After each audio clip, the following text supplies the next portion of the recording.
नमस्कार साथियों, welcome back. मैं डॉक्टर विभोर गुप्ता। 1-2 महीने हो गए शायद वापस आपसे मुलाकात किए हुए। पहला मेरा जो इससे पहले जो एक वीडियो था वो स्कूल फ़ीस और बिजली के लिए था। स्कूल फ़ीस के लिए अभी भी चल रहा है आंदोलन, अच्छा चल रहा है आंदोलन, पूरे इंडिया में चल रहा है, पैन इंडिया बेसिस पे। और बिजली के लिए भी तैयारियां, आंदोलन जो भी कह लो वो चल रहा है, जो भी है ठीक है, वो चलने दो, अच्छी बात है। अब उसका डिसीजन हाई कोर्ट्स में पेंडिंग है, पूरे देश में कोर्ट्स में है पेंडिंग, वो भी चल रहा है, ठीक है। लेकिन आज जो मुद्दे की बात करना चाहता हूँ वो एक बहुत अजीब मुद्दा है। वो अजीब इसलिए है कि हमारे देश में हो क्या रहा है, हमें ये देखना है कि हमारे देश में हो क्या रहा है, और बहुत क्लोज ऑब्जर्वेशन से देखनी है चीज़। मैं अभी 2 महीने से यही देख रहा हूँ और सिर्फ ऑब्जर्व भी कर रहा हूँ कि हो क्या रहा है। मल्टीपल केसेस है, एक्चुअली एक केस नहीं, मल्टीपल केसेस है। एक बहुत अच्छी कहावत है हमारे यहाँ, जो जिसपे बहुत त्यौहार ही बनते हैं हमारे देश में, कि बुराई पर अच्छाई की जीत। एक सेंटेंस है, बुराई पर अच्छाई की, जिसमें दशहरा दिवाली सब मनाते हैं। और इसी का ही मैं थोड़ा उल्टा कर दूँ तो वो ऐसा होगा कि अच्छाई पर बुराई की जीत।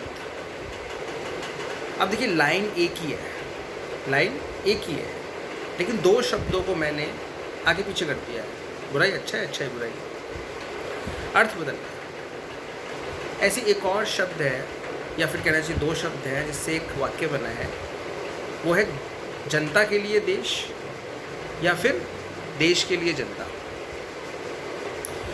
अब ये वाक्य एक ही है, ठीक है, लेकिन इसमें देश और जनता को आगे पीछे कर दिया। वापस सुनना, जनता के लिए देश, जनता के लिए देश, ठीक है, मतलब जनता पहली है इसमें, प्राथमिकता, प्रायोरिटी, प्रिमिटिवली जनता के लिए देश, ठीक है। और फिर एक होता है देश के लिए जनता। अब यहाँ पे मैं देश को संज्ञा दे रहा हूँ राजनेताओं की, जो रूलिंग पार्टी है बेसिकली, और कोई भी रूलिंग पार्टी हो, मैं इसमें इंटरफेयर नहीं कर रहा या इसमें डीप नहीं जा रहा कि भाई एक ही रूलिंग पार्टी है या पहले उससे पहले रूलिंग पार्टी बहुत अच्छी रही है 70 सालों में, ऐसा कुछ नहीं है। तो देश को थोड़ा सा इक्वल टू यहाँ पे राजनेताओं के लिए लेना, ठीक है। तो देश के लिए जनता या फिर जनता के लिए देश, इन 2 वर्ड्स को मैं ज़्यादा बोलूँगा, ध्यान से सुनना। हो क्या रहा है इस समय हमारे देश में कि देश के लिए जनता हो रही है, जनता के लिए देश नहीं हो रहा है, जो कि गलत है, जो कि बहुत गलत है। देश चाहे 130 करोड़ का हो, देश चाहे 1 करोड़ का हो, लोगों का, लोग रहने वाले देश के अंदर ही होते हैं, ठीक है ना। अब जनता के लिए कोई देश है तो मानी जाती है बात, समझी भी जाती है बात, और इतने सालों से हम देख भी रहे हैं कि बहुत देश है इस संसार में, इस दुनिया में। लेकिन जब वही चीज़ उल्टी हो जाए कि देश के लिए जनता, तो ये एक बहुत बुरा सपना या एक बहुत गलत एक परिभाषा हो जाती है किसी भी देश के लिए या किसी भी समाज के लिए, जो समाज वहाँ पे देश में व्याप्त हो उससे। फॉर एग्जाम्पल मैं आपको इंस्टेंस मैं बताता हूँ, जो 2, 3 या 4, मैं तो 100 इंस्टेंस है मेरे हिसाब से, लेकिन 2, 3, 4 मैं आपको बिल्कुल जल्दी जल्दी शॉर्ट में बता देता हूँ।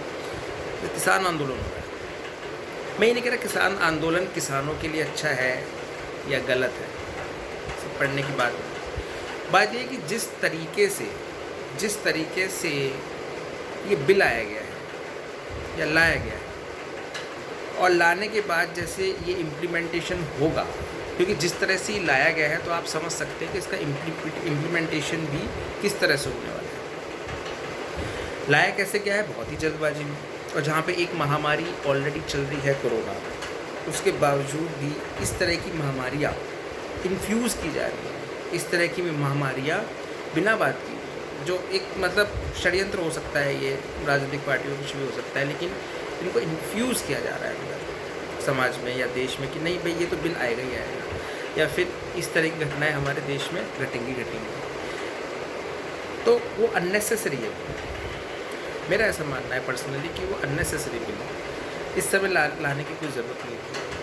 हताश किसान जो एमएसपी के लिए लड़ रहे हैं बहुत सालों से, उसमें और एक चोट दे दी इन्होंने। कोई मतलब नहीं बैठता उस चीज़ का। लाखों किसान इस समय एजिटेशन में प्रोटेस्ट कर रहे हैं, आंदोलन कर रहे हैं, जिसमें सैकड़ों किसान मारे भी गए हैं। तो ये कोई गलत राजनीति का परिणाम कह लो, या फिर कह लो कि भाई वही देश के लिए जनता या जनता के लिए देश।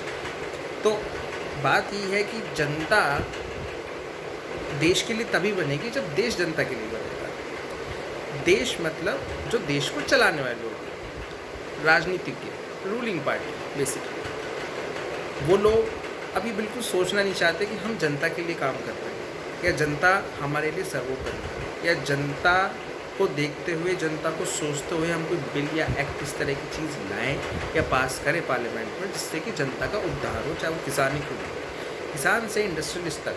लोग कहते हैं कि इंडस्ट्रीज़ या इंडस्ट्रीज को एक दो लोगों को पकड़ रखा है सरकार ने, पर ऐसा नहीं है। दिक्कत यहीं आ रही है कि इंडस्ट्रीज ही परेशान है।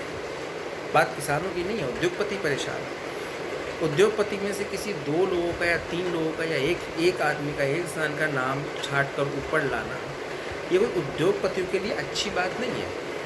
हजारों लाखों उद्योगपति हैं हमारे देश में, उनका आप सत्यानाश करके सिर्फ 2-3 लोगों को उठा के आप क्या दिखाना चाह रहे हो, जबकि आपकी जीडीपी कोई इसमें बढ़ने वाली नहीं है। -23.9 जीडीपी, तो 24 कहनी चाहिए उसको ऑलमोस्ट। -24 जीडीपी आप खुद सोच रहे हो इस देश की है इस समय। अब आप कहोगे साहब कोरोना में सब देश की, हर देश की ऐसी है, ऐसा नहीं है। हमारे से ऊपर पाकिस्तान भी, हमारे से ऊपर बहुत ऐसे छोटे 2 देश भी हैं जिनकी जीडीपी हाई है। क्यों है? हमारे देश की तो नहीं है। सोचने का विषय ये है कि जितने भी मुद्दे आते हैं, किसानों के हुए, चाहे युवाओं के हुए, चाहे बेरोज़गारी के हुए, चाहे अस्पतालों के हुए, चाहे स्कूल के हुए, चाहे बिजली के बिल के हुए, चाहे पानी के बिल के हुए, मैं ऐसे 100 सेक्टर से ज़्यादा ये विभाग मैं आपको आराम से बता सकता हूँ कि जहाँ पे सरकार ध्यान नहीं देना चाहती, और अगर ध्यान दे भी रही है तो बहुत नेगेटिवली दे रही है, बहुत नेगेटिवली दे रही है, जो जनता के लिए है ही नहीं फ़ायदे की, किसी भी एंगल से फ़ायदे की। तो कहने का मतलब ये है दोस्तों कि थोड़ा जागो, थोड़ा इतना जागो कि मैं ये भी नहीं कह रहा कि इन जो भी बातें होती हैं इनसे आप व्यथित होकर आत्महत्या कर लो या फिर देश को छोड़ दो, ऐसा भी नहीं है। इनके साथ रहो, इनके साथ कंपेटेबल रहो, लेकिन साथ साथ ये भी देखो कि हमें एक मिक्सी होती है ना, अचार पीसते हैं, मिक्सी में पिस नहीं जाता, घुन की तरह हमें नहीं पिसना है गेहूं। ये चीज़ आप ध्यान रखो, ये चीज़ ध्यान रखोगे तो शायद कभी ना कभी ये देश आगे बढ़ेगा, शायद राजनीति में बदलाव आएगा, शायद कोई ऐसा नेता आएगा कि जो वाकई सोचेगा जनता की। और जिस नेता ने सच्चे दिल से, ईमानदारी से जनता के लिए सोच लिया, तो मान के चलिए कि जनता फिर देश की होगी, तो फिर देश जनता के लिए भी होगा तो वो भी अच्छा होगा। ठीक है, तो फ्रेंड्स आज इतना ही। अगले महीने एक और टॉपिक के साथ कोई और टॉपिक लेंगे कि इस महीने हुआ क्या कि टॉपिक्स बहुत हैं, लेकिन सब नेगेटिव। चाहे फार्मर्स का ले लो, चाहे आप बिजली का ले लो, चाहे आंदोलन, इतने आंदोलन हो रहे हैं। अभी राजस्थान में डूंगरपुर में आंदोलन हो रहा है कि भैया नौकरी निकाल दो भाई, लेकिन नहीं साहब, खजाना नहीं है, कोरोना में सब खराब हो गया, बर्बाद हो गए, मिट गए। एक्सक्यूज़ेस, जितने बहाने हो सकते हैं हमारे देश की राजनीति में, वो एक पीक पॉइंट आ गया है और इससे बुरा भी होने वाला है, तो उसके लिए वेट कर लेते हैं, देख लेते हैं हंसते। लेकिन उस हंसी में मज़ा नहीं आएगा जब तक कोई राजनीति में दमदार आदमी नहीं आएगा और वो जनता के लिए डायरेक्ट काम नहीं करेगा। जनता के लिए काम करो, सिर्फ जनता के लिए काम करो, फिर देखो देश कितना उन्नत होता है, अपने आप उन्नत होता है। कुछ करने की ज़रूरत नहीं होती है, बस लोगों को एक गाइडेंस चाहिए होती है, लोगों को एक जैसे कहते हैं ना, फ्लो टू डांस, कि भाई एक स्टेज दे दो उनको कि भाई ठीक है आप काम करो। यहाँ सरकार को सिर्फ इतना काम करना है, उसमें कुछ ज़्यादा पैसे खर्च करने की भी ज़रूरत नहीं, एक साधन देने है कि भाई हाँ ठीक है हम हैं। गॉड फादर होता है ना हर फील्ड में, ऐसी सरकार को इस देश का गॉड फादर बनना पड़ेगा, कोई भी सरकार है।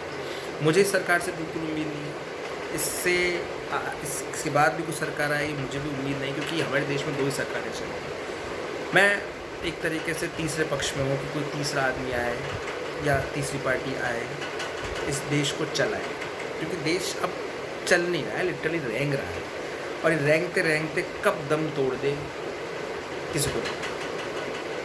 ठीक है फ्रेंड्स, मिलते हैं अगले महीने इस नए टॉपिक से। जय हिंद, जय भारत।